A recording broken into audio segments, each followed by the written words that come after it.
உலகத்திலேயே கர்த்தர் உண்டாக்கின பெரிதான ஒரு ஒற்றுமை என்னன்னா கணவன் மனைவி உறவு தான்.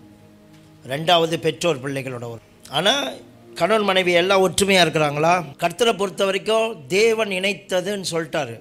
இனி நீங்கள் இருவராயிராமல் ஒரே மாம்சமாக இருப்பீர்கள். அதான் கடவுள் செஞ்ச அற்புதம். கர்த்தர் செஞ்ச அற்புதம் என்னன்னா, இனிமேல் நீங்கள் 2 பேர் இல்லை, ஒருவராக இருப்பீங்க, ஒரே மாம்சமாக இருப்பீங்கன்னு சொல்லிட்டாரு. கடவுள் திருமணம் என்ற ஒப்பந்தத்தில் கணவன் மனைவியை ஒன்றாத்தான் பார்க்குறாரு, ஒற்றுமையாகத்தான் பார்க்குறாரு, ஒன்றாத்தான் ஏற்படுத்தியிருக்கிறாரு. முக்கியமாக தாம்பத்திய உறவு, உடல் உறவுன்றது ரொம்ப அற்புதமான உறவு. ஒரு நாளைக்கு உடல் உறவை பற்றி நான் உங்கள்கிட்ட பேசுவேன். அதில் உள்ள மிரக்கல்ஸை பற்றி பேசுவேன், அதில் உள்ள அற்புதத்தை பற்றி பேசுவேன், அதுக்குள்ளே இருக்கிற சாங்டிட்டி பற்றி பேசுவேன், அதுக்குள்ளே இருக்கிற எவ்வளவு மகிமை இருக்குது, தூய்மை இருக்குதுன்னு ஒரு நாளைக்கு நான் உங்கள்கிட்ட பேசணும். ஏன்னா எல்லோரும் சின்ன வயசுலேருந்து கொச்சைப்படுத்தி வச்சுருக்காங்க. தாம்பத்திய உறவை, செக்ஸ் உறவை, கணவன் மனைவிக்குள்ளே நடக்கிற உறவெல்லாம் அசிங்கப்படுத்தி வச்சுருக்கிறாங்க. அதனால் அந்த வார்த்தையை கேட்டாலுமே தலை குனிகிற மாதிரி இருக்குது. அதெல்லாம் என்னமோ தப்பான வார்த்தை, இங்கேருந்து பேசக்கூடாது, பொதுவாலாம் அதை பேசக்கூடாது. எப்போ பொதுவாக ஒரு நல்ல விஷயத்தை பேசலையோ கெட்டதாக சொல்லிக் கொடுக்கப்படுகின்றது. ஸ்கூல்லலாம் கெட்டதாக சொல்லிக் கொடுக்கப்படுது. கூட்டாளிங்களாம் சேர்ந்தால் என்ன பேச்சு பேசுகிறாங்க. அது ஒரு காலத்தில் ஆம்பளைங்க பேசின விஷயத்தில் இன்றைக்கி பொம்பளைங்களாம் சேர்ந்துட்டு செக்ஸுன்னு பேசிட்டு கிடக்குங்க. அது வேலை செய்கிற இடத்துல உங்களுக்கு நல்லா தெரியும், பெண்கள்லாம் சேர்ந்தால் என்ன ஜாலியாக பேசுகிறாங்கன்னு. ஸோ எதை கர்த்தர் அற்புதத்துக்காக, அதிசயத்துக்காக, அந்யோன்யத்துக்காக உருவாக்கினாரோ தாம்பத்திய உறவு, செக்ஸ் உறவை, அதெல்லாம் அசிங்கப்படுத்தி கொச்சப்படுத்தி ஒரு ஆசையை தீர்க்கிறதுக்காக ஏற்படுத்தின ஒரு மிருகத்தை போல் அதை சின்ன பின்னமாக்கி வச்சுருக்கிறோம். மனுஷர்கள் சின்ன பின்னமாக்கி வச்சுருக்கிறோம். தாம்பத்திய உறவில் தான் கடவுள் கணவன் மனைவிக்கு இனி நீங்கள் இருவராயிராமல் ஒரே மாம்சமாக இருப்பீர்கள் சொன்னார். ஒரே ஒரு உறவில், 2 உறவில் தான் spirit, soul, body is connected. எல்லா உறவுலையுமே ஆவி, ஆத்மா, சரீரம் உள்ளுக்கு போய் ஒரு இடத்துல இணையாது. ஆனால் தாம்பத்திய உறவுலையும் தெய்வீக உறவுலையும் ஆண்டவரை நோக்கி ஒருத்தன் ஜெபிக்கும் போது, ஒருத்தன் உண்மையோடு ஜெபிக்கும் போது, ஆவியோடு உண்மையோடு ஜெபிக்கும் போது அவனோட சரீரத்தில் கடவுளுடைய ப்ளஷர், பேரின்பத்தை அனுபவிக்கிறான். அவனுடைய ஆத்மாவில் பேரின்பத்தை அனுபவிக்கிறான். அவன் ஆவி ஆண்டவர்கிட்ட போக போக களி கூறுகிறது. இது ஜெபத்தில் ஆழமாக போக ஒருத்தனுடைய ஆவி விடுதலையாவது, ஆத்மா விடுதலையாவது, சரீரம் விடுதலையாவது. அதே போல தான் கணவன் மனைவியோட உறவில் ஆவி, ஆத்மா, சரீரம் விடுதலையாகுது. கணவன் மனைவி உறவை தவிர வேறு எந்த இடத்துல உறவு வச்சாலும் அந்த உறவில் நீங்கள் கட்டப்படுகிறீர்கள், விடுதலையாகிறது இல்லை. You'll be bound, you'll be bind, but you are not be loosed. கணவன் மனைவி உறவை தவிர வேறு எந்த இடத்துல நீங்கள் உறவு வச்சாலும் அங்கே கட்டப்படுகிறீர்கள். கட்டப்பட்ட பிறகு நீங்கள் விடுதலையாக்க ரொம்ப கஷ்டப்படுவீங்க. அது நிறைய தாக்கத்தையும் பாதிப்பையும் ஏற்படுத்துது. ஆனால் கணவன் மனைவி உறவில் அது விடுதலையை கொண்டு வருகிறது, சுகத்தை கொண்டு வருகிறது, ஆரோக்கியத்தை கொண்டு வருகிறது, ஜெயத்தை கொண்டு வருகிறது. ஆனால் அநேக கணவன் மனைவிகள் உறவு அது சரியில்லாத உறவாக இருக்குது. சும்மா அதில் உள்ள டிவினிட்டி தெரியாமல், அதில் உள்ள தெய்வீகம் தெரியாமல் இருக்குது. ஸோ எதை தேவன் இணைத்தாரோ அதை பாதுகாக்க வேண்டிய அவசியத்தில் நாம் இருக்கிறோம். அதே போல கர்த்தர் இணைத்த ஒரு இணைப்பு என்னவென்றால் திருச்சபை. திருச்சபை தேவனால் ஏற்படுத்தப்பட்ட ஒரு இணைப்பு. நான் சபையை கட்டுவேன்னு சொன்னார். God is the one building. யாராவது சுய சித்தத்தில் ரட்சிக்கப்பட்டீங்களா? நீங்கள் ரட்சிக்கப்பட முடியுமா? ஆண்டவர் கூப்பிடாமல் நீங்கள் இந்த இடத்துக்கு வர முடியுமா? ஆண்டவர் கூப்பிடாமல் அவர் ராஜ்யத்துக்கு வர முடியுமா? ஏதோ ஒரு அல்பத்தன காரணத்தினால வந்திருக்க சான்ஸ் இருக்குது. ஃபார் எக்ஸாம்பிள், நான் ஒரு பொண்ணை பார்த்தேன், சேர்ச்சுக்கு வந்துட்டேன் அப்படின்னு சொல்கிறாங்களா இருக்காங்க. நான் ஒரு ஆளை பார்த்தேன், சேர்ச்சுக்கு வந்தேன்னு சொன்னதான் இருக்கான். என் ஃப்ரெண்டு கூட சும்மா வந்தேன், ஜாலியாக சைட் அடிக்க கூட வந்தேன்னு சொல்கிறவங்களாம் இருக்கிறான். ஆனால் அவன் சைட் அடிச்சுக்கிட்டே இல்லை. இங்கே வந்த பிறகு அவன் லைஃப் மாறி இருக்கிறத பார்க்குறோம். அவன் ஆண்டவர்கிட்ட மனசை பறி கொடுத்ததை பார்க்குறோம்.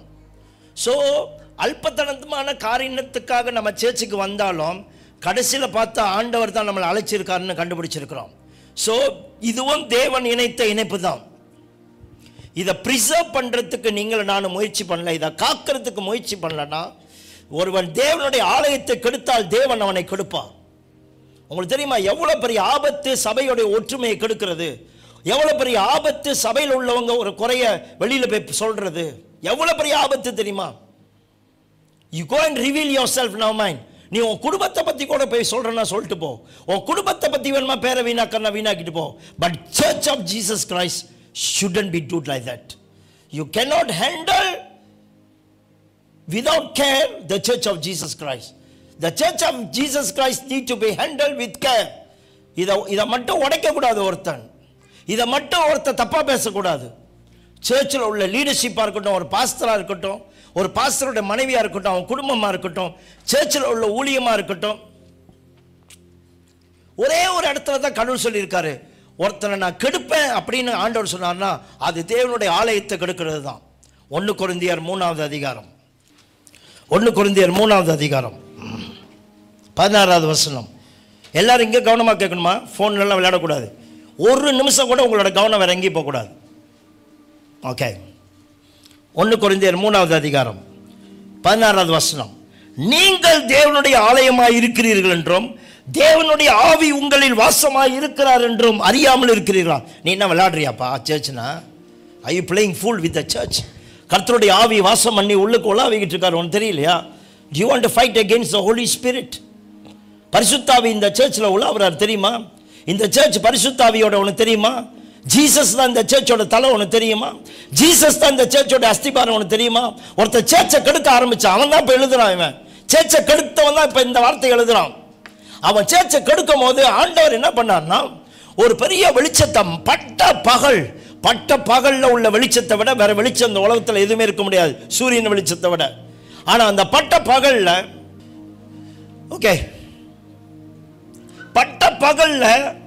ஒரு வெளிச்சம் அவன் மூஞ்சில அடிக்குது பாருங்க. பவுலோட மூஞ்சில கீழே விழுவுறான். பட்ட பகல் அந்த வெளிச்சம் பட்டோட கண்ணு தெரியாதவனா போயிட்டான்.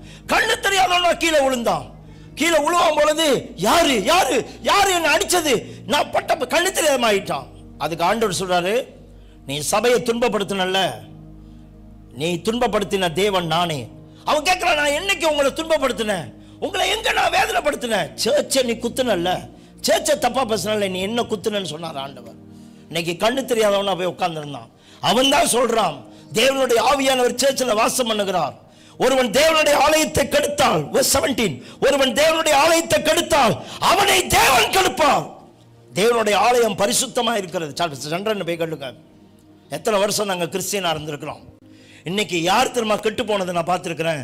சர்ச்சை பற்றி குறை சொன்னது, சர்ச் ஊழியத்தை பற்றி குறை சொன்னது, முன்னுக்கு நிற்கிறவங்களை பற்றி குறை சொன்னது, பின்னாடி உட்காந்துக்கிட்டு யார்ட்டையாவது கோப்பி கடையில் போய் உட்காந்து தவறாக பேசினவங்களாம் இன்னைக்கு நல்லா வாழ்ந்ததா சரித்திரமே இல்லை. ஏன்னா தேவன் அவனை கெடுப்பார். தேவனுடைய ஆவியானவர் வாசம் பண்ணுகிற ஒரு இடம். இயேசு ரத்தத்தினால சம்பாதிச்ச ஒரு சபை. இயேசு ரத்தத்தை கொடுத்து அந்த உயிரை துடிச்சு அவர் ரத்தத்தை கொடுத்து காப்பாற்றணும். ஒருத்தன் பெத்த பிள்ளை ரத்தத்தை கொடுத்து பெத்தானா அந்த பிள்ளை யாராவது தொட்டா விட மாட்டான்ல. இது அவர் ரத்தத்தை சிந்தி, அவர் குமாரனோட ரத்தத்தை சிந்தி ரத்தத்தினால் சம்பாதித்த சபை. இங்க இருக்கிற ஒவ்வொரு ஆளும் பிரஷியஸ். அதுல முன்னுக்கு நிக்கிற ஆளு அதை விட பிரஷியஸா பாக்குறாரு, அதை விட விளையாடப்பட்டதை பாக்குறாரு.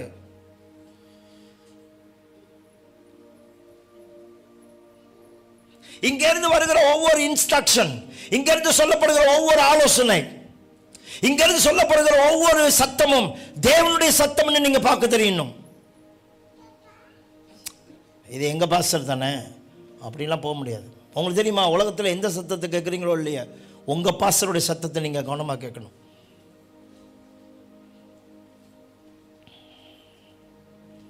ஒருவன் தேவனுடைய ஆலயத்தை கெடுத்தால் தேவன் அவனை கெடுப்பார். எத்தனை குடும்பங்கள் கெடுக்கப்பட்டு போச்சு, எத்தனை ஜெனரேஷன் கெடுக்கப்பட்டு போணுச்சு. எத்தனை பேர் என் கண்ணு மண்ணுக்கு செத்து போனதை நான் பார்த்துருக்குறேன். ஆண்டவரை பற்றி தப்பாக பேசி, சபையை பற்றி எப்போ பார்த்தாலும் தப்பாக பேசி, பின்னாடி போய் பேசி பேசி பேசி அவன் குடும்பம் போனதை நான் இன்ன வரைக்கும் கண்ணால் பார்த்துட்ருக்கேன். பிள்ளைங்க டைவோர்ஸ். சும்மா சேர்ச்சில் உங்கள் வீட்டில் போயிட்டு சேர்ச்செல்லாம் பற்றி தப்பாக பேசாதீங்க.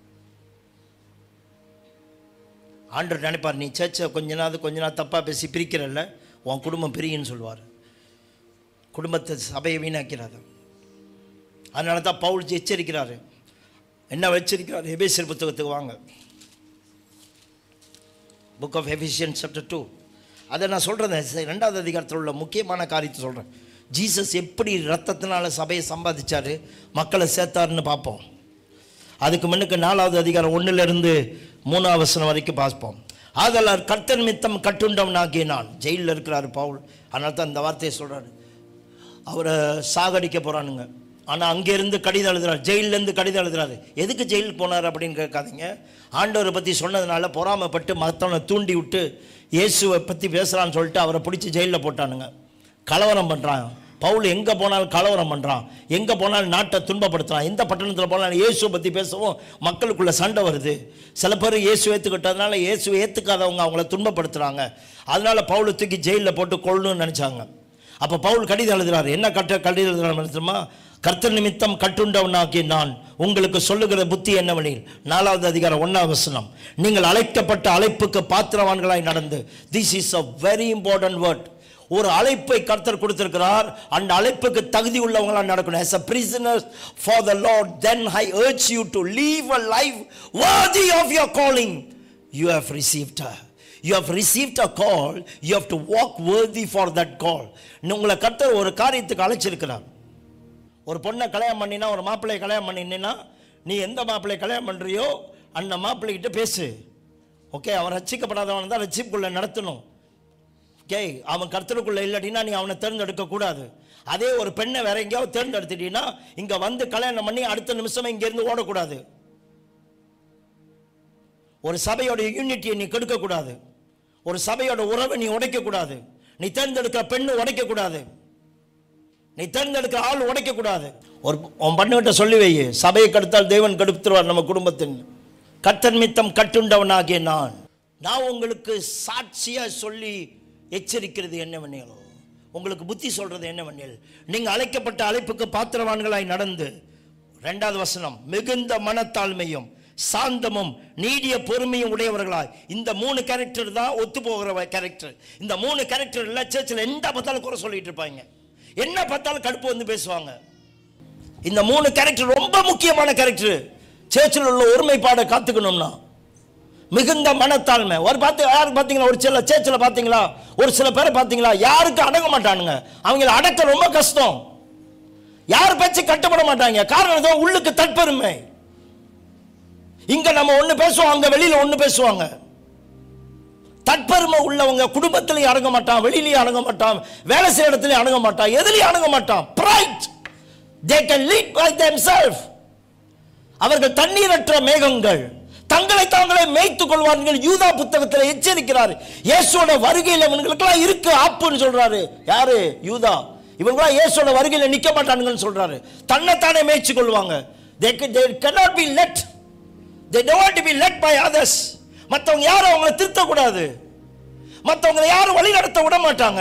மற்றவங்க ஆலோசனை கேட்க மாட்டாங்க. சபைன்னு ஒன்று இருக்கு. ஆண்டவர் சரீரமாகிய சபை வச்சிருக்காரு. Let us follow them. கடைசியில சர்ச் என்ன தீர்ப்பு சொல்லுதோ let us follow. பிடிக்குதோ பிடிக்கலையோ அடங்கி போ. மிகுந்த மனத்தாழ்மையும் சாந்தமும். எப்ப பார்த்தாலும் எகிர்றது கோபம். நீ எங்க வேணுமா எகிர ஐயா, தேவனுடைய சபையில மட்டும் எகிராத. சில குறைகளை நீ சொல்லலாம், ஆனா எகிராத. உன் ஆவியை மட்டும் விரோதமா எழுப்பிடாத. யாருக்கு விரோதமா? இங்க இருக்கிற ஆள் எல்லாம் சும்மா சாதாரண ஆள் நினைச்சிடாதீங்க. இங்க இருக்கிற சர்ச் சாதாரண சர்ச் நினைக்காதீங்க. உலகம் தோன்றதுக்கு முன்பதாக முன் குறிக்கப்பட்டு அழைக்கப்பட்டு தெரிந்து கொள்ளப்பட்டு தாயின் கருவுல உருவாகும் போதே நீ என்னுடையவன் என்று அழைத்து கர்த்தர் எந்த ராஜ்யத்தில் எந்த காலத்தில் ரட்சிக்கப்பட்டு எந்த சபையில் இருக்கணும்னு முன் குறித்து கொண்டு வந்தவர்கள். கஷ்டப்பட்டு ஒண்ணா காப்பாற்றி வந்த மக்களை சும்மா சதறி போக வச்சிடாதீங்க. உங்களோட தவறான எண்ணத்துல தற்பெருமை உள்ளவர்கள் அடங்க மாட்டார்கள். யாரையும் சீக்கிரம் பாராட்ட மாட்டார்கள். அவர்களை பாராட்டலன்னா பேர் சொல்லனா கோவம் வந்துடும் உங்களுக்கு. பட் மனத்தாழ்மை உள்ளவர்கள் அப்படி அல்ல. எவ்வளவோ செய்வாங்க, எந்த பேரையும் எதிர்பார்க்க மாட்டாங்க. மனத்தாழ்மை, சாந்தம். இன்னைக்கு குடும்பத்தை உடைக்கிறது, சபையை உடைக்கிறது என்ன? கோபம். ஆனா ஆண்டவர் கோபத்துல உன் குடும்பமும் உடைஞ்சிட போயிடக்கூடாது, உன் வாழ்க்கையும் உடைஞ்சு போயிடக்கூடாது, உன் சபையும் உடைஞ்சிட போயிடக்கூடாதுன்னு அவருடைய சாந்தத்தை நம்ம மேல வைத்தார். நான் சாந்தமும் மனத்தாழ்மையுமா இருக்கிறேன், என் சாந்தத்தை ஏற்றுக்கொண்டு என்னிடத்துல கற்றுக்கொள்ளுன்னு சொன்னாரு. அப்பதான் உன் ஆத்மா அடங்குன்னு சொன்னாரு. அவருடைய சாந்தத்தை நம்ம வச்சிருக்கிறாரு. கிறிஸ்தவர்களுக்கு கோபம் வரணும், கடைசியா வரணும். கிறிஸ்தவர்களுக்கு கோபம் வரணும். கோபம் வரும்பொழுது உன் மைண்ட் சொல்றது உன் மனசு கேட்டு அடங்கணும். பட்டணத்தை பிடிக்கிறவனை பார்க்கிலும் தன் மனதை அடக்கிறவன் உத்தமன் அல்லவா? வாயில வர்றதெல்லாம் மனசுல பொங்குறதெல்லாம் கதறக்கூடாது.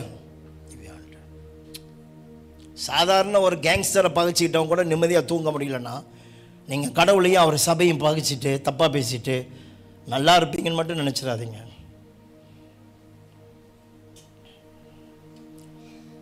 தேவன் அவரை அடித்தா கூட தாங்கிக்குவார், அவரை அடித்தா கூட தாங்கிக்குவார். ஆனால் அவரோட சபையை அடிச்சிங்கன்னா you will fight. எப்படி நம்ம ஃபைட் பண்ணுவார்? ப்ரொடெக்ட் பண்ணுவார். அந்த ப்ரொடெக்ட் பண்ணும்போது இப்படி ஒரு வார்த்தை சொன்னார், இக்கல்லில் மோதுபவன் அவன் நொறுங்கி போவான், இது எவன் மேல் விழுமோ அவன் நசுங்கி போவான். இதுதான் இப்போ இயேசு சொன்னார். என் கல்லுக்கிட்ட ஒருத்தன் நேராக போயிட்டு இந்த கல்லுகிட்ட அப்படி மோதுறான், என்ன செய்வான்னு நினச்சிக்காங்க, நொறுங்கி தான் போவான். இயேசு சொன்னார், இந்த கல்லின் மேல் மோதுக்கிறவன் அவன் நொறுங்கி போவான், இது எவன் மேலே விழுந்துச்சோ அவன் நசுங்கி போயிடுவான்னு சொல்லிட்டாரு. பெட்டர் அந்த கல் மேலே மோதாமல் அந்த கல்லை பயன்படுத்தி வீட்டுக்கு ஆகாதவன் என்று தள்ளின அந்த கல்லை உங்களோட தலைக்கல்லாக பயன்படுத்தி கொள்ளுங்கள். அந்த கல்லை கொண்டு வந்து உங்களோட அஸ்திபாரமாக மாற்றிக்கொள்ளுங்க. சர்ச்சை உங்களுடைய அஸ்திபாரமாக மாற்றுங்க. சபையை உங்களுடைய தலைமைத்துவத்துக்கு பயன்படுத்தி கொள்ளுங்க. உங்களுடைய ஆலோசனைக்கு பயன்படுத்தி கொள்ளுங்க. எப்போ பார்த்தாலும் ஏதாவது மீட்டிங் கூப்பிட்டா இவங்களுக்கு வேறு வேலை இல்லை. எப்போ நீங்கள் பாஸ்டரும் மீட்டிங்கும் வேறு வேலை இல்லைன்னு சொன்னீங்களோ, உங்களுக்கு ஒரு காலம் வரும் வேறு வேலை இல்லாத இடத்துல போய் உட்காந்துட்டு நாட்களை செலவு பண்ணிகிட்டு இருப்பீங்க. வேறு வேலை வெட்டி இல்லாத இடத்துக்கு வருவீங்க, வந்து உட்காந்துருப்பீங்க. ஏன் தெரியுமா? எது முதலாவது தேவராஜ்யத்தின் நீதியும் தேடுன்னு சொன்னாரோ அதை போய் வேறு வேலை இல்லைன்னு சொல்லிட்டீங்களே.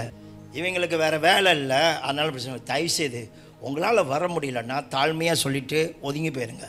ஆனால் எகுத்து இந்த மாதிரி இதெல்லாம் சொல்லிடாதீங்க. இவங்களுக்கு வேறு வேலை இல்லை, எப்போ பார்த்தாலும் அப்படிலாம் பேசாதீங்க ப்ளீஸ். இந்த உலகத்திலேயே உங்களை காப்பாற்றுறதுக்கு, உங்கள் குடும்பத்தை காப்பாற்றுறதுக்கு நான் சொல்கிறேன், சேச்சை தவிர வேறு என்ன இருக்குன்னு நீங்கள் போய் சிந்திச்சு பாருங்கள். வேறு என்ன இருக்குன்னு போய் காப்பாற்ற பாருங்கள். சேச்சை தவிர வேறு எது உங்களுடைய ஆத்மாவை பரலோகத்துக்கு கொண்டு போக போராடுதுன்னு வேறு எது இருக்குன்னு போய் பாருங்கள். உன் மனைவி கஷ்டப்படுதுன்னு நினைக்கிறியா? உன் அப்பா கஷ்டப்படுறான்னு நினைக்கிறீங்களா? 4 எதிர்த்து போராடி பாருங்கள், போடான்ட்டு போயிடுவாங்க. உங்கள் அப்பா சொல்கிறாரு போடா வீட்டு பக்கத்தே வராதுன்னு சொல்லிட்டு போயிடுவான். ஆனால் கர்த்தரும் அவரோட ராஜ்யம் அவருடைய சபை என்னமா சொல்லும்? நீ திரும்பி வா, ஏற்றுக்கிறோன்னு சொல்லும். எத்தனை பேரை தவறு பண்ணவங்களை, எவ்வளோ தவறு பண்ணவங்களா ஏற்றுருக்குறோம்.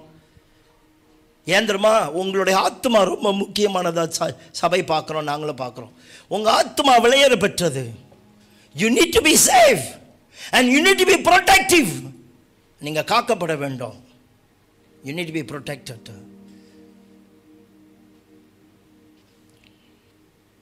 மிகுந்த மனத்தாழ்மை சாந்தமும் நீடிய பொறுமை உடையவர்களாய் அன்பினால் ஒருத்தரை தாங்கி. 3ஆம் வசனம், சமாதான கட்டினாலே ஆவியின் ஒருமையை காத்துக் கொள்வதற்கு ஜாக்கிரதையாயிருங்கள். ஆவியின் ஒருமையை காத்துக்கிறது. குடும்பத்தில் இந்த தயவு செய்து விளையாடாத. எப்போ பார்த்தாலும் பொண்டாட்டிக்கிட்ட சண்டை போட்டுக்கிட்டே பிரித்து போகிறது, அம்மா கிட்ட சண்டை போட்டுக்கிட்டே அப்படியே விலகி போகிறது, அப்பா கிட்ட எதிர்த்து நின்றுக்கிட்டே இருக்கிறது, விலகி ஓடுறது, வீட்டுக்கு நேரம் கொடுக்கறது இல்லை. தயவு செய்து தப்பிச்சிட, நீங்கள் உங்கள் எதிர்காலம் தப்பிக்கப்படும் காப்பாற்றப்படும் நினச்சிடாதீங்க. பிள்ளைகளே, உங்கள் பெற்றோர்களுக்கு கர்த்தருக்குள் கீழ்ப்படிந்து அடங்குங்கள். இது நியாயம், இதுதான் நீதி. This is the righteousness of God. This is the justice of God. This is the rule of God. அம்மா வச்சின்னு பேசுறது, அப்பனை தூக்கி எறிஞ்சு பேசுறது, எங்கே போகிற தூக்கி எறிஞ்சு பேசுறது.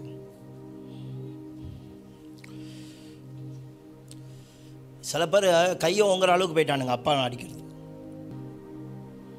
இதில் இவன் தான் வந்து அம்மாவை தப்பாக பேசுகிறான்னா, வந்ததும் சரியில்லை, வாய்ச்சதும் சரியில்லை. ஒரு மருமகன் ஒன்று வரும் பாருங்க, மருமகன் ஒன்று பாருங்க, அவனும் என்ன பண்ணிடுவான் அல்லது அவளும் என்ன பண்ணிடும், உங்கள் அம்மாவை தப்பாக பேசும். அங்கே தப்பாக பேசி, இங்கே தப்பாக பேசி, கடைசியில் இங்கே தப்பாக பேசி, கடைசியில் இதை உண்டாக்கின கர்த்தர், உனக்கு தாயை கொடுத்த கர்த்தரையும், உனக்கு தகப்பனை கொடுத்த கர்த்தரையும், உனக்கு சேச்சை கொடுத்த கர்த்தரையும் எதிர்த்து போய் நீ எங்கே போய் சேர போகிறேன்னு நாங்கள் உன்கிட்ட கேள்வி கேட்டு விட்டுருக்கோம். எங்கே போய் தாங்க சேர போகிறீங்க? மிகுந்த மனத்தாழ்மை. 2ஆம் வசனம் எப்படி தெரியுமா? அழைப்புக்கு பார்த்து என்ன அழைப்புக்கு கொடுத்துருக்கிறாருன்னு அடுத்தது சொல்ல போகிறேன். என்ன அழைப்பு கொடுத்துருக்கிறாரு, அந்த அழைப்புக்கு எப்படி பாத்திரமா நடக்கணும் அப்படின்னு நான் 2வது அதிகாரத்தில் உங்கள் அழைப்பை பற்றி பேச போகிறேன். ஆனால் எப்படி ஆவியின் ஒருமையை காத்துக்கொள்றது? இன்னையிலிருந்து நீங்கள் சீரியஸாக யோசிக்கணும். இந்த வாரமோ அடுத்த வாரமோ எப்படி சர்ச்சில் ஒற்றுமையாக இருக்கிறதுன்னு தயவு செய்து போராடுங்க. இங்கேருந்து யாருக்கிட்டையாவது உங்களுக்கு ஏதாவது பகை இருக்குமானால் முன்பு போய் ஒப்புரவாகு. ஆண்டவர் உங்கள் பாட்டை கேட்குறாருன்னு நினைக்கிறியா? உன் ஜெபத்தை கேட்குறாருன்னு நினைக்கிறியா? உன்னுடைய அன்பை கேட்குறாரு, மன்னிப்பை கேட்குறாரு. முன்பு போய் ஒப்புரவாகல. இன்னும் ஒரு சில பேர் யார்ட்டையும் இங்கே பேசுறது இல்லை. இந்த சர்ச்சில் உங்களுக்கு யார் ஒத்து வரலையோ, கடவுள் உங்களுக்கு கொடுத்த ஒரு வாய்ப்பு. அது யாருக்கு உங்கள்கிட்ட ஒத்து போகாதோ அந்த ஆள்கிட்ட தான் உங்களோட ஊழியமே இருக்குது. உங்கள் அழைப்பே அங்கே தான் நிறைவேற்றணும். நீங்கள் அழைப்புக்கு பாத்திரவனை நடந்து ஒரு 6 காரியம் நினைக்கிறேன், 5-6 காரியம் சொல்கிறாரு. நீங்கள் மிகுந்த மனத்தாழ்மையும் சாந்தமும் நீடிய பொறுமையும் உடையவர்களாய் அன்பினால் ஒருவரை தாங்கி சமாதான கட்டினால் ஆவியின் ஒருமையை காத்துக்கொள்றதுக்கு ரொம்ப ஜாக்கிரதையா இருங்க. சமாதான கட்டை பயன்படுத்துங்க. அடிக்கடி உங்ககிட்ட சொல்லுங்க, நான் எல்லாரோட சமாதானமா போயான்னு சொல்லுங்க. அடிக்கடி சொல்லுங்க, கடவுள் ஏற்படுத்தின ஒருமையை நான் உடைக்கக்கூடாது. பரவாயில்ல, அவங்க ஏதாவது சொல்லிட்டு போறாங்க, ஆனால் நான் அந்த ஒற்றுமையை உடைக்கக்கூடாது. சகோதரர்கள் ஒருமித்து வாசம் பண்ணுவது எத்தனை நன்மையும் எத்தனை இன்பமானது. கண்ட காரியத்துக்கெல்லாம் சண்டை போட்டுக்கிட்டு இருந்தாங்க சர்ச்சில். இங்கே மட்டும் இல்லை, இங்கேயும் கூட. எபிரேயர் விதவைகளுக்கு ஒழுங்காக சாப்பாடு கொடுத்தீங்க, புறஜாதிகள் கிரேக்க விதவைகளுக்கு சாப்பாடு ஒழுங்காக கொடுக்கல.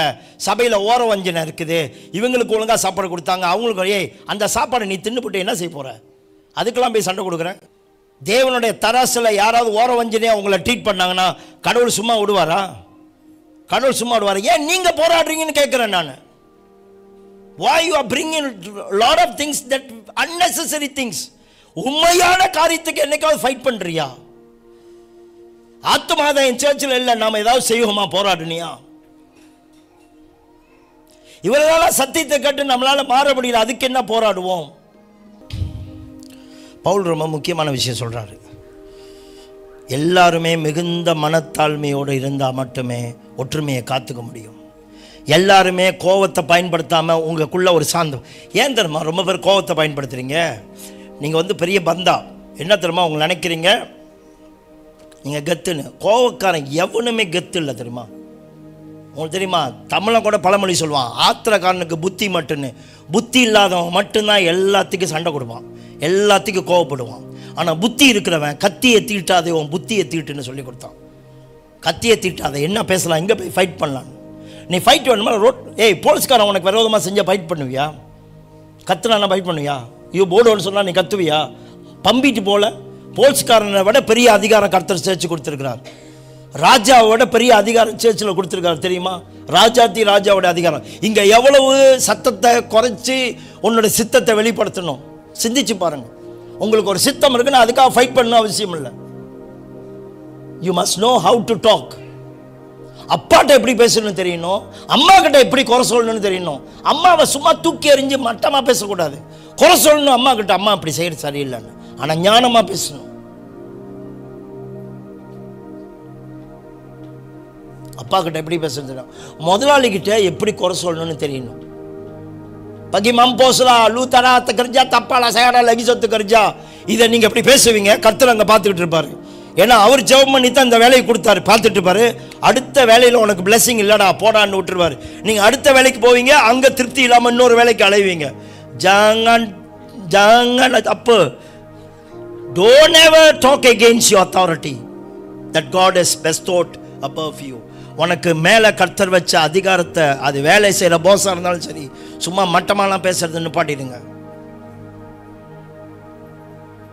எத்தனை பேர் பிரைம் மினிஸ்டருக்காக ஜெபம் பண்ணியிருக்கீங்க? எத்தனை பேர் அரசாங்கத்துக்காக ஜெபிச்சிருக்கீங்க? எத்தனை நாள் ஜெபிச்சிருக்கீங்க? ஏன் எப்படி நீங்கள் மட்டமாக பேச முடியும் அரசாங்கத்தை? ஜெபிக்கிறவனுக்கு மட்டும்தான் ஞானம் இருக்கும், ஜெபிக்கிறவங்களுக்கு மட்டும்தான் தெரியும் அரசாங்கத்தில் என்ன குறை இருக்குன்னு. ஆண்டவர் அவங்களுக்கு ஞானத்தை கொடுப்பாரு எப்படி ஜெபிக்கிறது. தவறாக பேச மாட்டாங்க. அதிகாரத்தை எதிர்த்து நிற்கிறவன் தேவனுடைய நியமத்தை எதிர்த்து நிற்கிறானா? தேவனுடைய நியமத்தை எதிர்த்து நிற்கிறானா? யாரெல்லாம் அரசாங்கத்தை எதிர்த்து நிற்கிறவங்க? யாராவது சமான் எழுதி கொடுத்தா தயவு செய்து சமான் கட்டிட்டு போ. அங்கே போய் 50 வெள்ளி கையில் நீட்டுன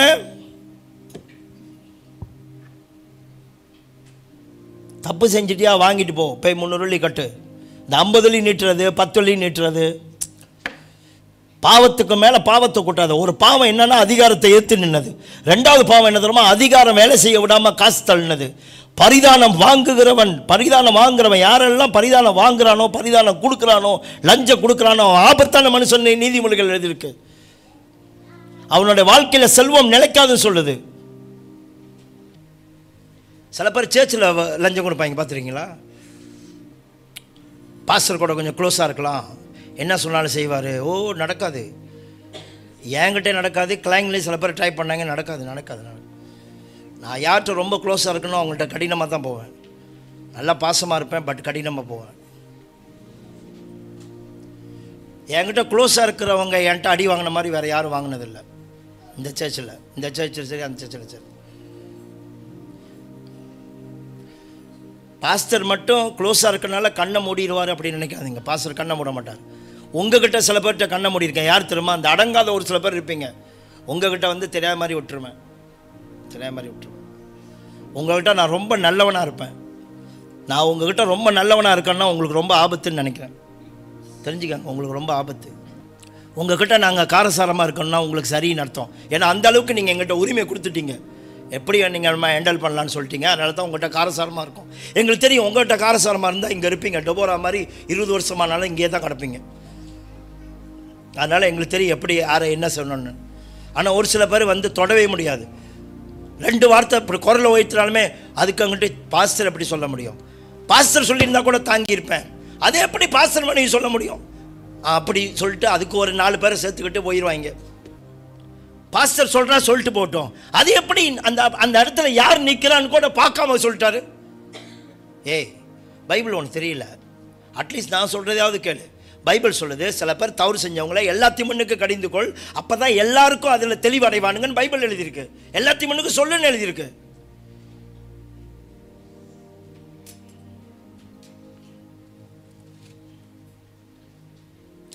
சில விஷயங்கள் வந்து தனிப்பட்ட ப்ராப்ளம். உங்களுடைய தனிப்பட்ட ப்ராப்ளமை தனியாக நான் டீல் பண்ணியிருக்கிறேன். ஆனால் சில விஷயம் வந்து சர்ச்சுக்கு தேவையான விஷயங்கள் தான் எல்லாத்தையும் முன்னுக்கு அதை கொண்டு வந்து உங்கள்கிட்ட பேசுவோம், கடிஞ்சு கொள்வோம், உங்கள் பேரை கூட சொல்லுவோம். ஏன் தெரியுமா? அது எல்லாத்துக்கும் தேவையான ஒரு ஆலோசனை.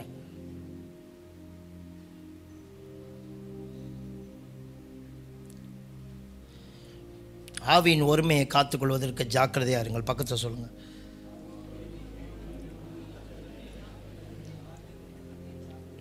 எல்லா ஒய்ஃபும் போய் ஹஸ்பண்ட்டை சொல்லுங்கள், எல்லா ஹஸ்பண்டும் போய் ஒய்ஃப்ட்ட சொல்லுங்கள், நம்ம 2 பற்றியும் தேவன் நினைச்சாரு, இதை காத்துக்கிறதுக்கு ஜாக்கிரதையா இரு, இந்த உறவை காத்துக்கிறதுக்கு ஜாக்கிரதையாருன்னு சொல்லுங்கள்.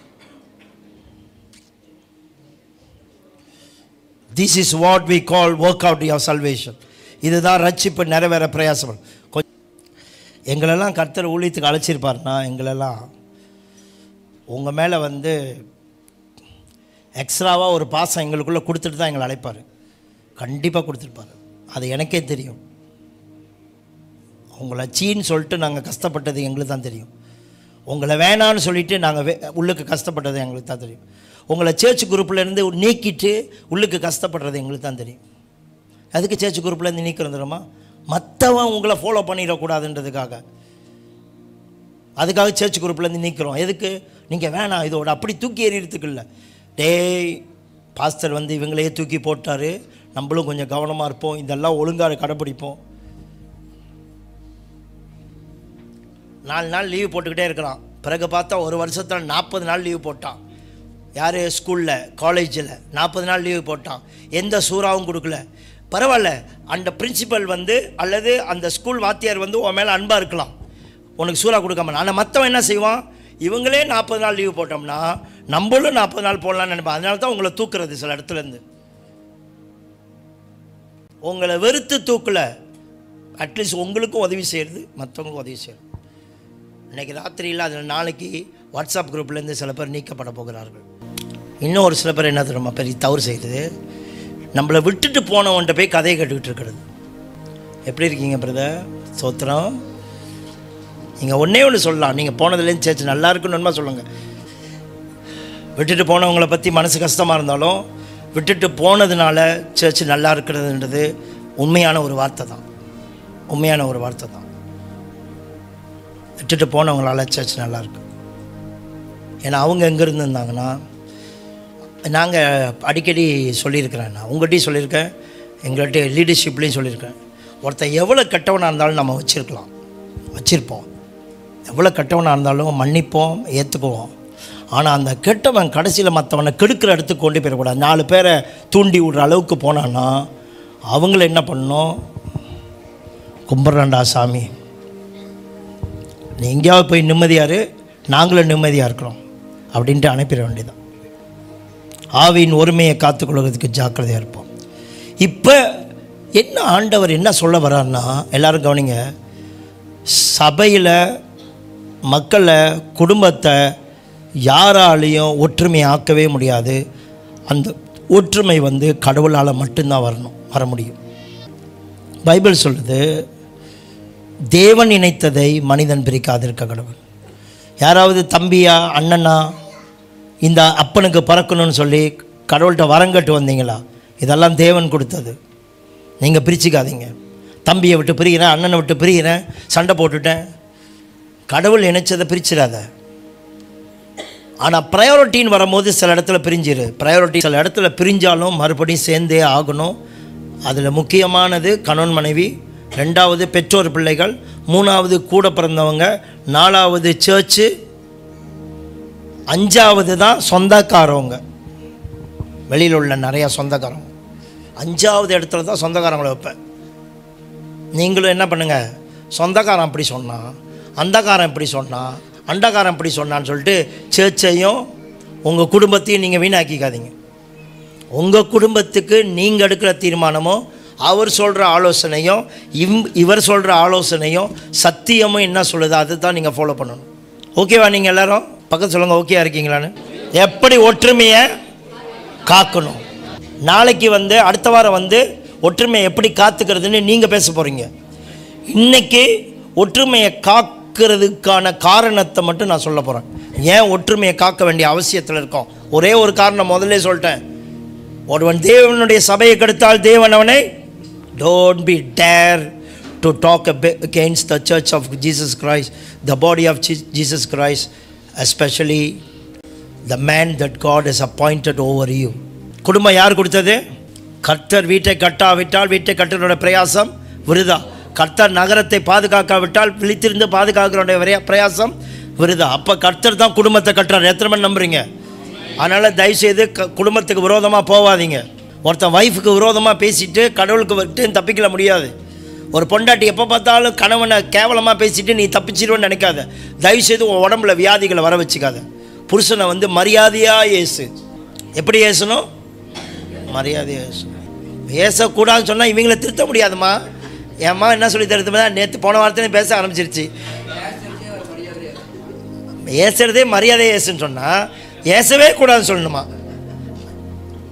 என் பொண்டாட்டி என்னை ஏசலைன்னா நான் நல்லா இருப்பணும், என்ன வேணுமா செய்யலாம். நான் என் மனைவி ஏசக்கூடாது. நான் தான் அதுக்கு பிரச்சனை வராது படிக்க நீ காத்துக்கொள்ளணும். அப்போ ஏன் ஏசுறான்னு கேட்குறாங்க. அப்படியே நான் காத்துக்கலன்னா அவன் என்ன செய்யணும்? நீங்கள் மருமா போட்டு தான் பேசுவீங்க. எப்படி கர்த்தர் ஒரு குடும்பத்தை கட்டி நம்ம கையில் கொடுக்குறாரோ, அப்பாவை கொடுத்து அம்மாவை கொடுத்து ஒரு வாழ்க்கை துணையை கொடுத்து ஒரு ஜெனரேஷனை கட்டுறாரோ, அதை விட அதிகமாக கர்த்தர் சபையை உலகம் தோன்றுறதுக்கு முன்பதாக தெரிந்து கொண்டு பாதாளத்தின் வாசல்கள் மேற்கொள்ளாதபடிக்கு தன்னுடைய ரத்தத்தை கொடுத்து தன்னுடைய உயிரை கொடுத்து இன்றைக்கி பரிசுத்த ஆவியை எல்லாருக்குள்ளேயும் கொடுத்து அவர் சபையை பாதுகாக்கிறார், நடத்துகிறார், பேசுகிறார், உணர்த்துகிறார். ஆவியானவர் சபைகளுக்கு சொல்லுகிறதை காது உள்ளவர்கள் கேட்க கடவர்கள். கர்த்தர் சபை நடுவில் உலாவுறார். சபை நடுவில் இந்த பில்டிங்குள்ளே இல்லை, சர்ச்சுனாலுமே எங்கெல்லாம் மக்கள் இருக்கிறீங்களோ தேவ பிள்ளைகள் அங்கெல்லாம் கர்த்தர் இருக்கிறார். அதனால் dare not to talk about the church of Jesus Christ, even not this church, even other churches, even other pastors. I really beg to you, urge you not to talk bad about any pastors. Don't ever dare to talk about any pastors. ஒரு opinion தெரிஞ்சா அப்படியே விட்டுருங்க. யாராவது சர்ச்சினால் பாஸ்டர்கள்னால இந்த சர்ச்சிலையோ வேறு சர்ச்சிலையோ காயப்பட்டிருந்தீங்கன்னா அவங்க சார்பாக நான் உங்கள்கிட்ட மன்னிப்பு கேட்குறேன். இந்த சர்ச் சார்பாகவும் நான் ஏதாவதோ அல்லது என் சர்ச்சோ மன்னிச்சிருங்க. ஆனால் சர்ச்சுக்கு விரோதமாக போகாதீங்க. உங்களுக்கு ஆபத்து, உங்கள் குடும்பத்துக்கே ஆபத்து. போய் வீட்டில் சொல்லுங்கள், சர்ச்சுக்கு விரோதமாக பேசுகிறேன். ஒருத்தரை கண்டிங்க. அதுக்கு பதிலாக உங்கள் பிள்ளைங்கிட்ட சொல்லிக் கொடுங்க, சகிச்சுட்டு போ. 5 பிள்ளைங்களை பெற்று வளர்த்துருக்குறேன். எத்தனை பிள்ளைங்களை எங்கள் பிள்ளைங்களை மோதி இருப்பாங்க. எங்ககிட்ட வந்து காடியிலையோ வீட்டிலையோ ngொயின்னு வச்சுக்கோமே, கேட்குற மாதிரி கேட்டுட்டு சந்திரன் ஒரே அடி அடிப்பார் டேபிள் போட்டு. அது மாதிரி நாங்கள் அதே மாதிரி வாயை அடைப்போம் எங்கள் பிள்ளைங்களை. பிள்ளைங்க நம்மளை பற்றி சர்ச்சை பற்றி ஏதாவது குறை சொன்னாங்கன்னா ஆதரிங்க, கூப்பிடுங்க. பிள்ளைங்களை கண்டுபிடிங்க ஏன் காயப்படுறாங்கன்னு. அவங்களுக்கு உதவி செய்யுங்க. எப்படி மன்னிக்கிறது சொல்லிக் கொடுங்க, எப்படி பொறுத்து போகிறதுன்னு சொல்லிக் கொடுங்க. இது கடவுள் உண்டாக்குன்னு சொல்லுங்கள். இந்த மாதிரி சகிச்சு போனால் கடவுள் உன் பக்கத்து இருந்து உன்னை ஆசீர்வதிப்பார் சொல்லுங்கள். நீ நல்லவனாக இருப்பேன்னு சொல்லுங்கள். எதிர்த்து போராட கற்றுக் கொடுக்காதீங்க. கையை பிடிச்சி இழுத்துக்கிட்டு வராதிங்க. யாரா அந்த சண்டே ஸ்கூல் டீச்சரு என் மகளை அப்படி தட்டுனுச்சாமோ அப்படிலாம் கேட்காது. அப்படி கேட்டேன்னு வச்சுக்கோமே, அவன் என்ன பண்ணுவான், கேங்கில் காசை கட்டி 4 பேரை இழுத்துட்டு போய்ட்டு ஃபைட் பண்ணுவான். ஏன்னா அப்பா சொல்லி கொடுத்தது, அம்மா சொல்லி கொடுத்தது. அதுக்கு பிறகு அவனை 2 தட்டி அந்த மாதிரி பேசக்கூடாது. அந்த மாதிரி பேசக்கூடாது. என்ன பிடிச்சா என்ன சொல்லிட்டாங்க, தலையில் லேசாக தானே தட்டினாங்க, ஓகே அப்படின்னு சொல்லிவிட்டு அப்புறம் தனியாக சண்டே ஸ்கூல் டீச்சர்கிட்ட, என்ன சிஸ்டர் தலையெல்லாம் தட்டுறீங்களாமோ, என் பிள்ளைன்னா உங்களுக்கு இலக்கரமாக போச்சு அப்படி மட்டும் பேசிடாதப்பா. நீ போய் 4 பிள்ளைங்களை வச்சு படித்து கொடுத்து பாரு, உன் மண்டை பீதா இல்லையான்னு பாரு. அவங்க வாரம் போய் தலையை பிச்சுக்கிட்டு உட்காந்துருக்காங்க. அங்கே போய் உன் பிள்ளை இந்த போட்டு ஓடும் போதே நீ திருச்சி போகிற. அவன் எத்தனை பிள்ளைங்களை அங்கே பார்த்துட்ருக்கான். அவனுக்கு கோவம் வருமா வராதா? வரும். அப்போ நீ என்ன பண்ணணும், என் பிள்ளை வந்து இப்படி கம்ப்ளைண்ட் பண்ணாங்க, கொஞ்சம் பார்த்துக்கோங்க சிஸ்டர், ஏசுங்க திட்டுங்க பார்த்துக்கோங்க, ஆனால் வந்து சொல்கிறான் அப்படின்னா நீங்கள் மதிக்கப்படத்தக்க ஒரு நல்ல மனுஷன். நீ சர்ச்சையும் மதிக்க தெரியுது, உன் பிள்ளையும் மதிக்க தெரியுது. பிள்ளைக்காக சர்ச்சில் கத்தி எடுத்து குத்துறவங்களாம் இருக்கிறாங்க, சண்டை போட்டவங்களா, 2 பேர் அடிச்சுக்கிட்டதெல்லாம் இருக்குது சர்ச்சில் பிள்ளைங்களுக்காக. ஒரு பாஸ்டர் சொன்னார், நான் ஒரு சர்ச்சில் பாஸ்டராக போட்டேன், பாஸ்டராக பேசி அனுப்பி விட்டேன் பாஸ்டராக இருங்கன்னு. அவர் அங்கே போய் என்னம்மா சொல்கிறாரு, பாஸ்டராக இருந்தார் 2 வருஷம் கூட இல்லை, 1.5 வருஷம் நினைக்கிறேன். சர்ச்சை விட்டு வழியாக வந்துட்டார். ஏங்க அப்படி கேட்குறேன், என்னை பற்றி இந்த சர்ச்சில் எது சொன்னாலும் பரவாயில்ல பாஸ்டர், ஆனால் என் பிள்ளைய பற்றி சொல்லிட்டாங்க, அதனால் இந்த சர்ச் வரான்ட்டு வந்தார் பாஸ்டர். நீலாம் என்னையா பாஸ்டர்னு மனசில் நினச்சேன். அவரே தன்னோட குமாரனை நொறுக்க சித்தமானார். பிதாவே அவரோட பிள்ளைய இந்த உலகம் அடிக்கணும்னு விட்டார், கொடுமைப்படுத்தணும்னு விட்டார், தாங்கிக்கிட்டாரு. அவரே தன்னோட பிள்ளைய நொறுக்க சித்தமானார். நீ உன் பிள்ளைய ஒன்று யாரும் சொல்லக்கூடாது, சேர்ச்சில் உள்ளவங்க சொல்லிட்டு அவனுக்கு கோவம் வந்துடுது. ஐயா சேர்ச்சில் உள்ளவங்க சொன்னால் பரவாயில்லையா, நாளைக்கு உலகத்தில் பேப்பர் போடுவாங்க, டிக்டாக்கில் அடிப்பானுங்க உன் மகனை. ஏன் நியூஸ் பேப்பர்லேயே வரும், விலங்கு போட்டு கூட்டி போயிட்டானுங்கன்னு. அதெல்லாம் தேவையில்லாத விஷயம். சேர்ச்சில் 4 பேர் கொட்டுட்டோம். பைபிள் எழுதியிருக்க, நீதிமான் என்னை கொட்டுறது நல்லது, நல்லவனுங்க என்ன திருத்துறது நல்லது அப்படி எழுதியிருக்கு.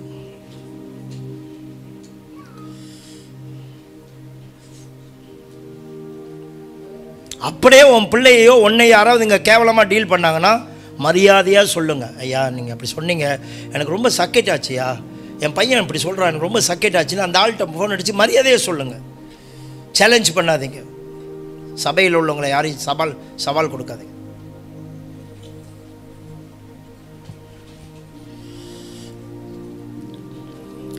வீடு ஞானத்தினால் கட்டப்படும்.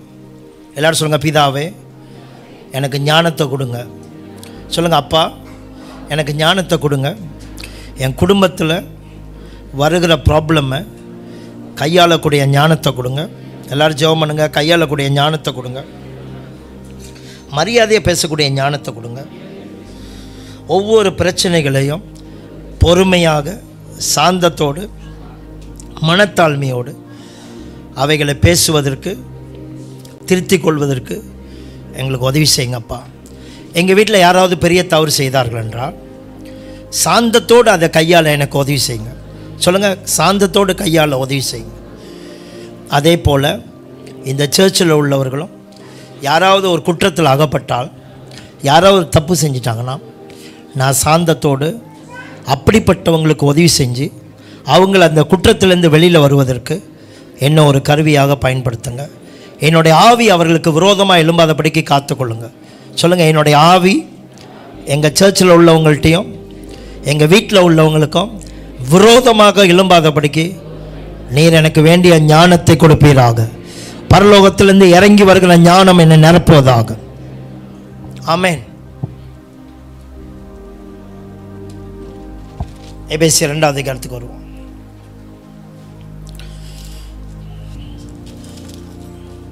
Do you know what Jesus has done on the cross? Sir, Jesus என்ன செஞ்சார் தெரியுமா சிலுவையில்? சும்மா சிலுவையில் செத்தாரு, அடிச்சாரு, செத்தாரு நினைக்காதீங்க. என்ன செஞ்சு வச்சிருக்காரு பாருங்களேன். வாசிங்க. ரீடிங் ஃப்ரம் verse 11, 11 வசனம், 2வது அதிகாரம் 11 வசனத்திலேருந்து வாசிக்கிறேன் கேளுங்க. ஆனபடினால் முன்னே மாம்சத்தின்படி புறஜாதியாராக இருந்து மாம்சத்தினாலே கையினாலே செய்யப்படுகிற விருத்த சேதனம் உடையவர்களாக விருத்த சேதனம் இல்லாதவர்கள் எனப்பட்ட நீங்கள் அக்காலத்திலே கிறிஸ்துவை சேராதவர்களும் இஸ்ரவேலுடைய காணியாட்சிக்கு புறம்பானவர்களும் வாக்குத்தத்தத்தின் உடன்படிக்கைக்கு அந்நியர்களும் நம்பிக்கை இல்லாதவர்களும் இவ்வுலகத்தில் தேவனற்றவர்களுமாய் இருந்தீர்கள் என்பதை நினைத்துக் கொள்ளுங்கள்.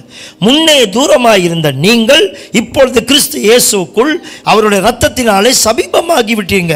எப்படி எனில் அவரே நம்முடைய சமாதானக்காரனராகி இரு திறத்தாரையும் ஒன்றாக்கி பகையாய் நின்ற பிரிவினையாகிய நடுசுவரை என்ன பண்ணாராம்? தகர்த்து சட்டத்திட்டங்களாகிய நியாயப்பிரமாணத்தை தம்முடைய மாம்சத்தினால ஒழித்து இரு திறத்தாரையும் தமக்குள் ஒரே புதிய மனுஷனாக சிருஷ்டித்து இப்படி சமாதானம் பண்ணி பகையை சிலுவையினாலே கொன்று அதனால இரு திறத்தாரையும் ஒரே சரீரமாக தேவனுக்கு ஒப்புரவாக்கினார். எவ்வளவு பயங்கரமான ரகசியம் அது! அல்லாமலும் அவர் வந்து தூரமாயிருந்த உங்களுக்கும் சமீபமாக இருந்த அவர்களுக்கும் சமாதானத்தை சுவிசேஷமாய் அறிவித்தார். அண்டபடி நாம் இருத்திரத்தாரும், சூப்பரான வார்த்தை, இருத்திரத்தாரும் ஒரே ஆவியினாலே பிதாவினிடத்தில் சேரும் சலாக்கியத்தை அவர் மூலமாய் பெற்றிருக்கிறோம். ஆகையால் நீங்கள் இனி அந்நியர்களும் பரதேசிகளுமாய் இராமல் பரிசுத்தவான்களோடு ஒரே நகரத்தாரும் தேவனுடைய வீட்டாருமாய் இருந்து அப்போஸ்தலர்கள் தீர்க்கதரிசிகள் என்பவர்களுடைய அஸ்திபாரத்தின் மேல் கட்டப்பட்டவர்களாய் இருக்கிறீர்கள். அதற்கு இயேசுதாமே மூளைக்கல்லாய் இருக்கிறார். அவர் மேல் மாளிகை முழுவதும் இசைவாய் இணைக்கப்பட்டு கர்த்தருக்குள் பரிசுத்த ஆலயமாக எழும்புகிறது. அவர் மேல் நீங்களும் ஆவியினாலே தேவனுடைய வாசஸ்தலமாக கூட்டி கட்டப்பட்டு வருகிறீர்கள். ஒன்றும் புரியல தானே? புரியாது. இதெல்லாம் 10 வாட்டியோ 20 வாட்டி 30 வாட்டி படித்தாதான் இது விளங்கும், இல்லைனா விளங்காது. இப்போ கொஞ்சம் விளக்குறேன், எல்லாரும் கவனிங்க.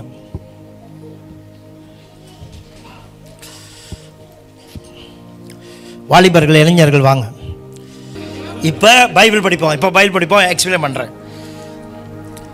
இந்த எபேசியர் புத்தகம் எழுதுனதுக்கு காரணம் என்னன்னா, இந்த புத்தகம் பேர் வந்து புக் ஆஃப் யூனிட்டி. யூனிட்டியை ஒருமைப்பாட்டை மையமாக வச்சு எழுதப்பட்டது. சர்ச்சில் 2 குரூப் இருந்தாங்க. ஒன்று யூதர் கிறிஸ்தவர்கள், இன்னொன்று புரஜாதி கிறிஸ்தவர்கள் இருந்தாங்க. ஒரு காலத்தில் நீக்ரோ காரணங்கள்லாம், அதாவது பிளாக்ஸ்லாம் இஸ்லாம் மதத்துக்கு போனதுக்கு காரணம் என்னென்னா, இஸ்லாம் மதத்துக்கு போயிட்டானுங்க. ஒரு காலத்தில் எல்லா பிளாக்ஸுமே கிறிஸ்டியன் தான். ஆனால் இஸ்லாம் தீவிரமாக யூரோப்பில் பரவும் பொழுது, அமெரிக்காவில் இஸ்லாம் பரவும் பொழுது நிறைய பேர் கிறிஸ்டியன்ஸுங்க, கற்பனுங்க விட்டுட்டு இஸ்லாம் மதத்துக்கு போயிட்டானுங்க. காரணம் என்ன தெரியுமா? கிறிஸ்டியானிட்டியில் உள்ள வேறுபாடு. கிறிஸ்தவனுங்க என்ன பண்ணிட்டானுங்கன்னா, வெள்ளைக்காரனுங்க என்ன பண்ணிட்டானுங்கன்னா, கற்பனுங்களை வந்து சேர்த்துக்க மாட்டேன்ட்டானுங்க சர்ச்சில். இந்த கற்பனுங்க வந்து சளி சிந்துற கூட்டங்களுக்கு, இவங்க பர்ஃப்யூம் அடிக்க மாட்டானுங்க, நாற்ற பிடிச்சவனுங்க. சர்ச்சுக்கு வந்தால் கூட, அதனால தான் சர்ச்சுக்கு வந்தால் கூட கொஞ்சம் சுத்தபத்தமாக வாங்க. சில பேர் வந்து உங்களை வேணான்னு சொல்லலை, உங்களுடைய அது வேணாம். இந்த கற்பனுங்களோட சாப்பாடு வழக்கம் இதெல்லாம் பிடிக்காதனால இந்த கற்பனுங்களை வந்து வெள்ளைக்காரன் சர்ச்சில் வர வைக்கவே கூடாதுன்னு தீர்மானம் எடுத்தாங்க. யாராவது ஒருத்தன் கற்பன் வெள்ளைக்காரன் சர்ச்சுக்கு வந்துட்டான்னா, நீக்ரோக்காரன் அவனை போக சொல்லிடுவாங்க. அவனை ட்ரீட் பண்ணுறது விதமே வேறு. இந்த மாதிரி பார்த்துக்கிட்டே இருந்தானுங்க அந்த காலத்தில். இப்போலாம் வந்து எல்லாம் சேர்த்து தான் சர்ச் நடத்துகிறாங்க. கற்பனுங்களுக்குன்னு தனி சர்ச் இருக்குது. அதே நேரத்தில் கற்பனுங்க வெள்ளைக்காரனுங்க எல்லாம் சேர்ந்து ஒரு நாட்டில் சர்ச்சில் இருக்கிறாங்க. ஆனால் அந்த காலத்தில் இது ரொம்ப பெரிய ப்ராப்ளம். அதனால் என்ன பண்ணிட்டாங்க தெரியுமா, இஸ்லாமில் பேச வந்தால் இந்த கற்பனுங்க வேறு வெள்ளைக்காரனுங்க வேறு இல்லைன்னு எல்லாம் ஒன்று சேர்ந்தானுங்க. அதனால் எல்லோரும் இஸ்லாமில் சேர்ந்துட்டானுங்க. எதனால தெரியுமா? சிலுவை என்ன செஞ்சிச்சுன்னு தெரியல. ரொம்ப பத்துக்கு சிலுவை மரணத்தில் கர்த்தர் என்ன செஞ்சான்னு தெரியல. அதே போல் முத சர்ச் ஆரம்பிக்கும் பொழுது 2 விதமான குரூப் இருந்தானுங்க சர்ச்சில். ஒன்று புறஜாதிகள், இதெல்லாம் புறஜாதிகள் என்ன தெரியுமா, வேற சாமிங்களை கும்பிட்டு வேறு வேறு சாப்பாடு வழக்கங்கள், வேறு வேறு மாதிரி வாழ்ந்தவங்க, சுண்ணாட் பண்ணாதவங்க, சுண்ணத்துக்காரவங்க இல்லாதவங்க, இவங்கெல்லாம் புறஜாதிகள். இவங்கெல்லாம் பண்டி சாப்பிட்றவனுங்க, இவங்கெல்லாம் நாய் கூட சாப்பிட்றவங்க, பாம்பு சாப்பிட்றவங்க, உடும்பு சாப்பிட்றவங்க. ஆனால் இவங்க யூதர்கள். யூதர்கள் என்ன பண்ணுவானுங்கன்னா, பைபிளில் எழுதப்பட்ட சாப்பாடு அந்த காலத்தில் ஆண்டு சொன்னார், இந்த சாப்பாடுலாம் சாப்பிடக்கூடாதுன்னா அந்த சாப்பாடு சாப்பிட மாட்டானுங்க. அது மட்டுமல்ல, வாரத்தில் ஒரு நாள் ஓய்வு நாளாக ஆசாரிக்கிறவனுங்க. அது மட்டுமல்ல, இவங்க ரொம்ப சுத்தமான வாழ்க்கை வாழ்வாங்க. இவங்கள காட்டு மிராண்டிங்க மாதிரி. கர்த்தர் சபையில் இவங்களையும் ரட்சித்தாரு, இவங்களும் இயேசுவை கடவுளை ஏற்றுக்கிட்டாங்க. இவங்கெல்லாம் யாரை கும்பிட்டாங்கன்னா, யெகோவா தேவனை கும்பிட்டாங்க, ஒரு தெய்வத்தை கும்பிட்டாங்க. பழைய ஏற்பாட்டில் உள்ள பிரமாணங்களை கடைப்பிடிச்சாங்க, மோசே மூலம் அந்த பிரமாணங்களை கடைப்பிடிச்சாங்க. ஆனால் ஆண்டவர் ஒரு வாட்டி சொல்லிட்டாரு, நீ எவ்வளோதான் பிரமாணம் கடைப்பிடிச்சாலும் இயேசுவை விசுவாசித்தாதான் நீ ரட்சிக்கப்பட முடியும். அதனால இயேசுவை விசுவாசித்து சபைக்குள்ள வந்துட்டாங்க. ஆனால் சபைக்குள்ள வந்தா இவங்க அவங்க கூட சேரவே மாட்டானுங்க. சாப்பாடு ஐக்கியம்னு பின்னாடி வச்சா இவங்க தனியாக உட்காந்து சாப்பிட்றாங்க, இவங்க தனியாக உட்காந்து சாப்பிட்றாங்க. நம்ம சர்ச்சில் ஒரு சில பேர் பாருங்க, யாரு கூட சேர மாட்டாங்க அவங்க மாதிரி.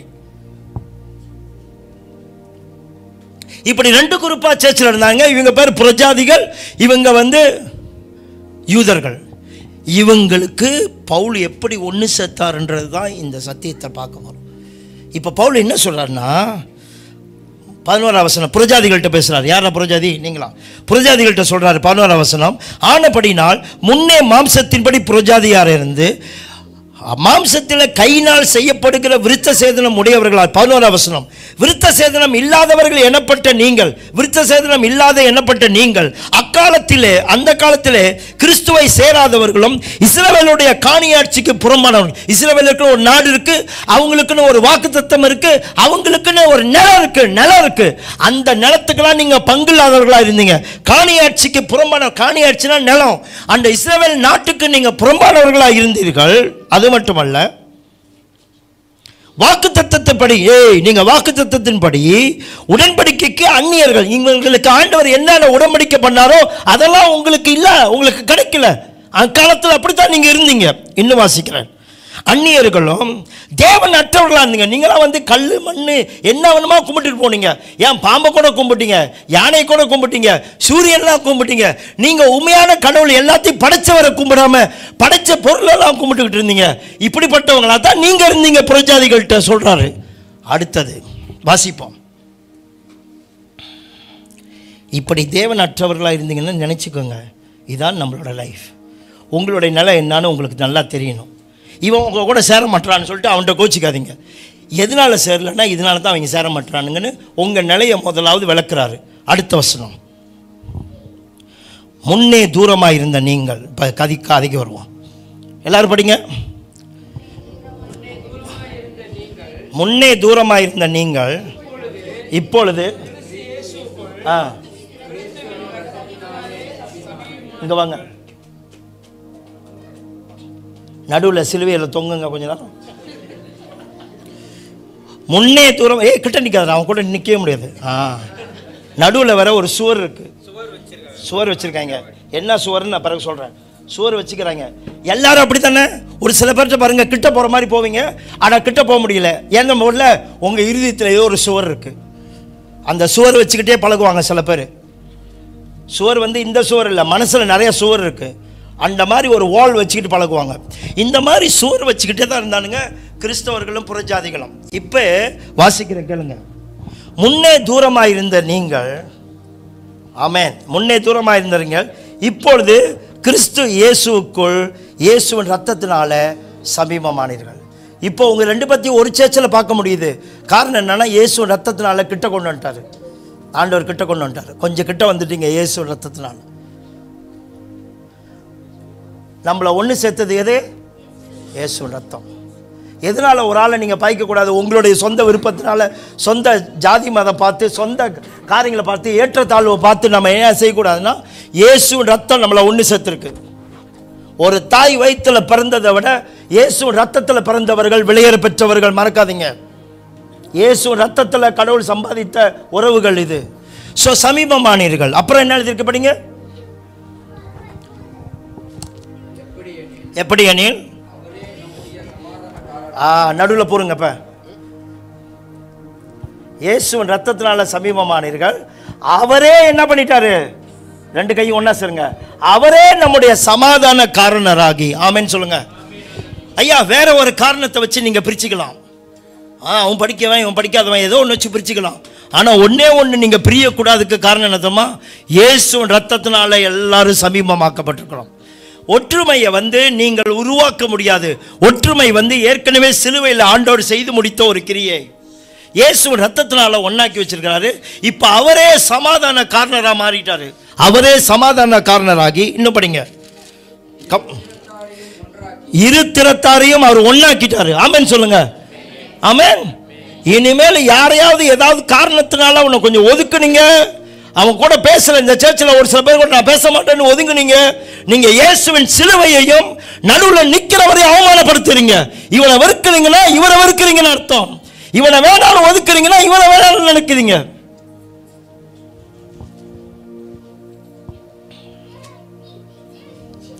இன்னும் வாசிங்கய்யா.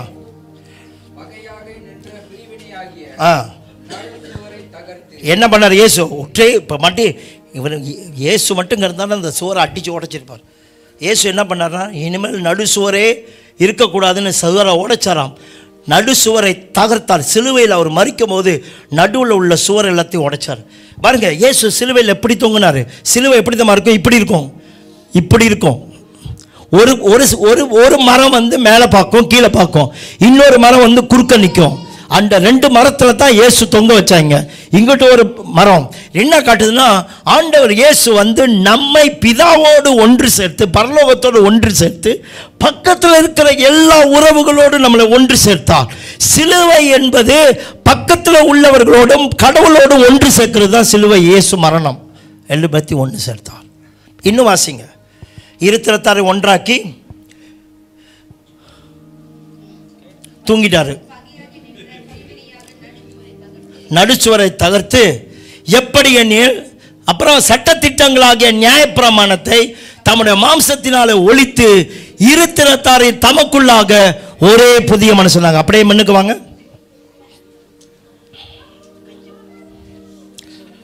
நடுவில் பிடிங்க. இவரே இப்ப சமாதான காரணரானாராம். அப்படியே சமாதான காரணரா மைன் சொல்லுங்க. நான் அப்படி ஒரு நேரம் சொல்லுவேன், நீங்க எல்லாரும் சம்போர் பண்ணி பின்னாடி நிற்கணும். ரொம்ப முக்கியமான கட்டம். சடின்னு சொல்லுவேன், எல்லாரும் சம்பவம் பண்ணி ஒரு இடத்துல நிற்கணும். ஓகே. இவரே சமாதான காரணராகி அப்புறம் இப்படி சமாதானம் பண்ணி பகையை சிலுவையினாலே கொன்று. சரியான நேரத்தில் எங்கேயாவது மிஸ் பண்ணிடாத. கேள்வி கட்டணும், பதில் கொடுக்கணும். சுபா ஓகே வாசிங்க. எப்படி அணி? ஆமென்.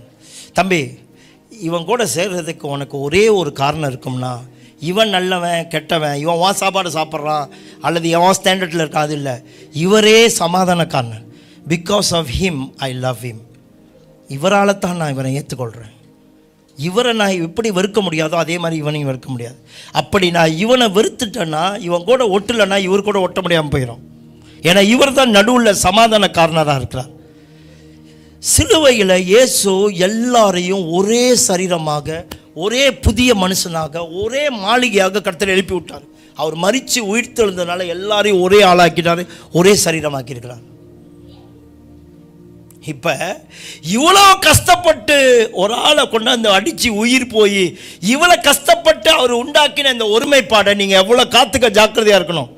சும்மா எனக்கு ஊழியம் கொடுக்கல அதனால் நான் போகிறேன், என்னை ஒதுக்கி விட்டாங்க அதனால் போகிறேன், என்னை முன்னுக்கு விட்டு பின்னாடி பேசுனாங்க, இதெல்லாம் ஒரு காரணமாயா?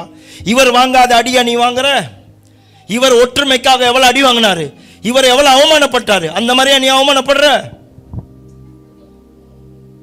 இன்னும் வாசிங்க, திரும்ப படிங்க. அதான் எப்படி அணியர் சத்தம் வாசிங்க, ஒரு மாதிரி குறையுது.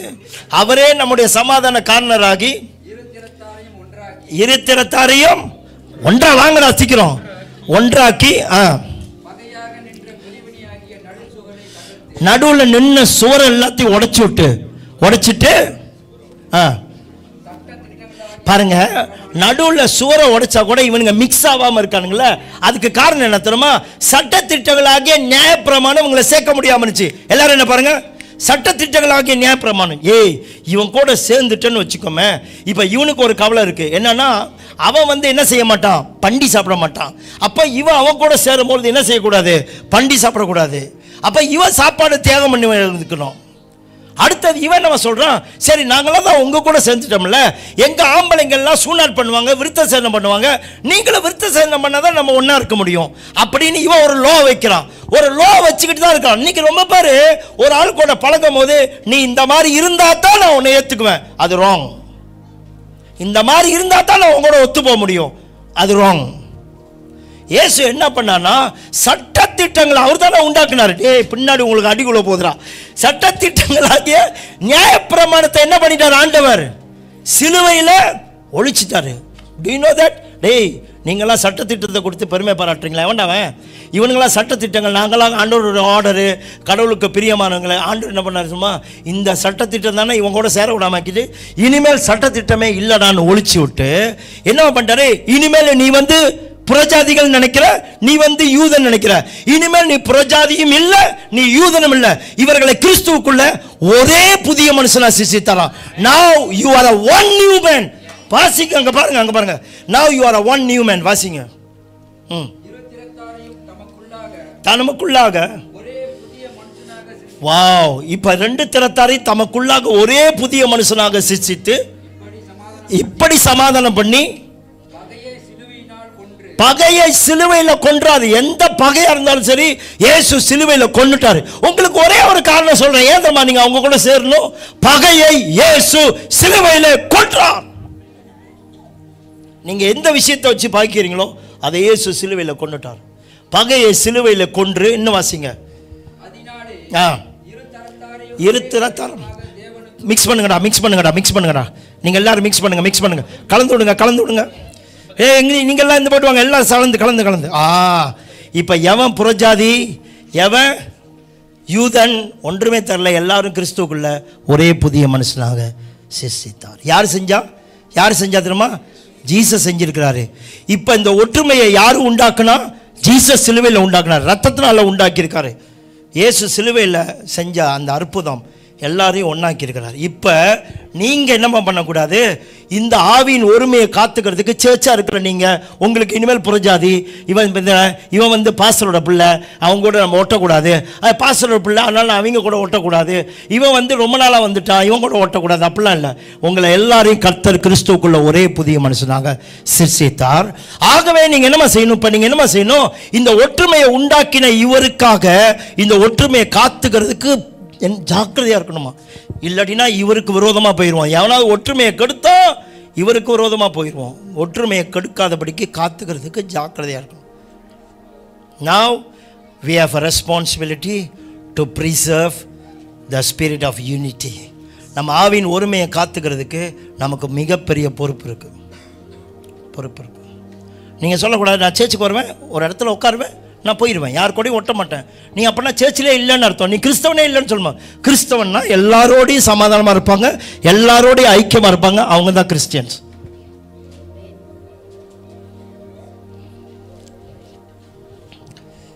இந்த ஒற்றுமையை உண்டாக்குனார்ல, இதை காத்துக்கிறது எப்படின்னு தான் போகிறோம். இப்போது நல்லா கவனமாக்களுங்கள், ஒற்றுமையை நாம் உண்டாக்க முடியாது.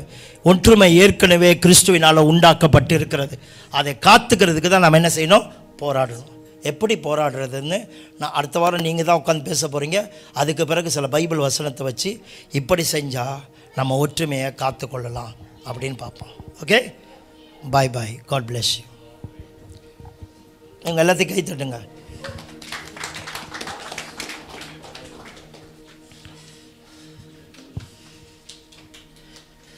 பக்கத்தில் உள்ள சொல்லுங்க, ஒருவன் தேவனுடைய ஆலயத்தை கெடுத்தான். இப்படி செய்யுங்க, இப்படி செய்யுங்க. ஒருவன் தேவனுடைய ஆலயத்தை கெடுத்தான், தேவன் அவனை கெடுப்பார். இப்போ பக்கத்தில் உள்ள சொல்லுங்க, ஒருவன் தேவனுடைய ஆலயத்தை கெடுத்தான், தேவன் அவனை கெடுப்பார். ஆமேன் சொல்லுங்க. பகை இல்லை, பகையை சிலுவையில் கொண்டுட்டார். ஆமேன். I am accepting everybody. எல்லா தவறுகளையும் நான் கிறிஸ்து இயேசுக்குள்ள மன்னிக்கிறேன். ஆமேன் சொல்லுங்க. எல்லாருடைய தவறுகளையும் நான் அப்படி மன்னிக்கிறேன், கிறிஸ்து இயேசு ரத்தத்தினால எல்லாம் மன்னி. இயேசு பகையை உடைச்சிட்டாரு. போய் எல்லாரும் எழுந்திரிச்சு நின்று ஒரு ஆள்கிட்ட போய் சொல்லணும், உங்களுக்கு எனக்கு எந்த பகையுமே இல்லை, இயேசு சிலுவையில் நடு சுவரை உடைச்சிட்டார். உங்களுக்கு எனக்கு பகை இல்லை, உங்களுக்கு எனக்கு நடுவில் எந்த சுவருமே இல்லை. ஆமேன்னு சொல்லுங்க. எல்லாரும் எழுந்திரிச்சு போய் கைகளை கொடுங்க, ஒருத்தருக்காக ஒருத்தர் ப்ரே பண்ணுங்க. யாராவது தொட்டு ப்ரே பண்ணுங்க, சொல்லுங்க உங்களுக்கு எனக்கும் ஹல்லேலூயா நாம் கிறிஸ்துக்குள்ள ஒன்னாயிட்டோம், ஒரே சரீரம் ஆயிட்டோம்னு சொல்லுங்க. We are one body in Christ. எழுந்திரிச்சு போங்க, எழுந்திரிச்சு போங்க. ஹல்லேலூயா.